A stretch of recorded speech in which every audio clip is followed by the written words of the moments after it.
नमस्कार दर्शकों, एक बार फिर से स्वागत है आपका हमारे चैनल प्रभात कहानी में। नवरात्रि पर्व की आप सभी दर्शकों को हार्दिक शुभकामनाएं। आइए इस नवरात्र जानते हैं बहुत सी बातें। तो चलिए आज बात करते हैं कि नवरात्रि का व्रत सबसे पहले किसने रखा था और नवरात्रि पर लोग व्रत क्यों रखते हैं। नवरात्रि की 9 रातें प्रार्थना और उपवास के लिए मनाई जाती हैं। कुछ लोग निर्जला व्रत रखना पसंद करते हैं तो कुछ लोग केवल अन्न नहीं खाते, फल और मेवे खाकर नवरात्रि का व्रत रखते हैं। लेकिन लोग आखिर व्रत रखते क्यों हैं?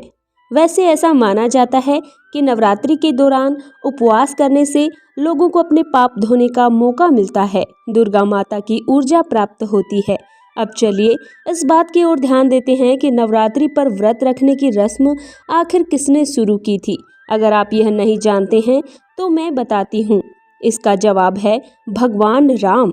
हाँ, भगवान विष्णु के अवतार मर्यादा पुरुषोत्तम भगवान रामचंद्र ने माँ दुर्गा का आशीर्वाद लेने के लिए नवरात्रि के दौरान व्रत रखने वाले सबसे पहले व्यक्ति थे। अब आपके मन में एक सवाल और उठेगा, अगर भगवान राम विष्णु के अवतार थे तो उन्हें माँ दुर्गा की मदद की क्या जरूरत थी?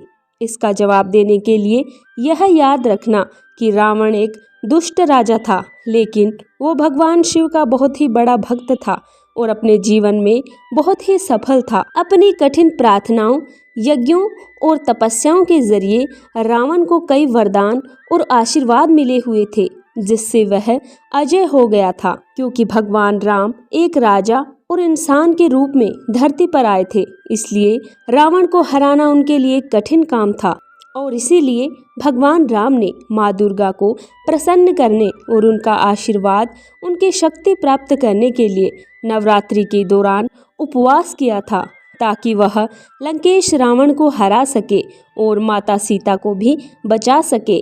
ऐसा भी माना जाता है कि भगवान राम निर्जला व्रत रखने वाले पहले व्यक्ति थे। इस तरह का व्रत यानी कि ऐसा व्रत जिसमें भक्त पूरे दिन भोजन या अनाज पानी भी ग्रहण नहीं करते हैं। कुछ लोग ये भी कहते हैं कि जब भगवान राम ने पहली बार निर्जला व्रत रखा था तो उन्होंने लगातार 9 दिनों तक ऐसा किया था। जब उन्हें माँ दुर्गा का आशीर्वाद मिला और वह रावण को हराने में सक्षम हुए तो यह एक महान उपलब्धि साबित हुई। इस निर्जला व्रत के बाद से ही लोगों ने एकादशी पर भी निर्जला व्रत करना शुरू कर दिया। लोग क्यों मानते हैं कि भगवान राम ने सबसे पहले नवरात्रि का व्रत रखा था? इसकी 2 कहानियां हैं, जिसमें माँ दुर्गा ने महिषासुर से 9 दिनों तक युद्ध किया और फिर 10वें दिन विजय हुई। उसी तरह भगवान राम ने करीब 9 दिनों तक रावण से युद्ध किया और फिर दशहरे पर विजय हुए। जिस तरह माँ दुर्गा ने महिषासुर के रूप में एक दुश्मन का अंत किया और हर जगह शांति स्थापित की, उसी तरह भगवान राम ने रावण को हराया, रावण का अंत किया और माता सीता को लंका से मुक्त कराया। बुराई पर अच्छाई की जीत का ऐलान हुआ। तो आज हमने जाना है कि नवरात्र पर सबसे पहला व्रत किसने किया था। तो यह थी नवरात्र से जुड़ी बड़ी जानकारी। आपको ये जानकारी कैसी लगी कमेंट करके जरूर बताएं। साथ ही मेरे चैनल प्रभात कहानी को सब्सक्राइब करना ना भूलें। धन्यवाद।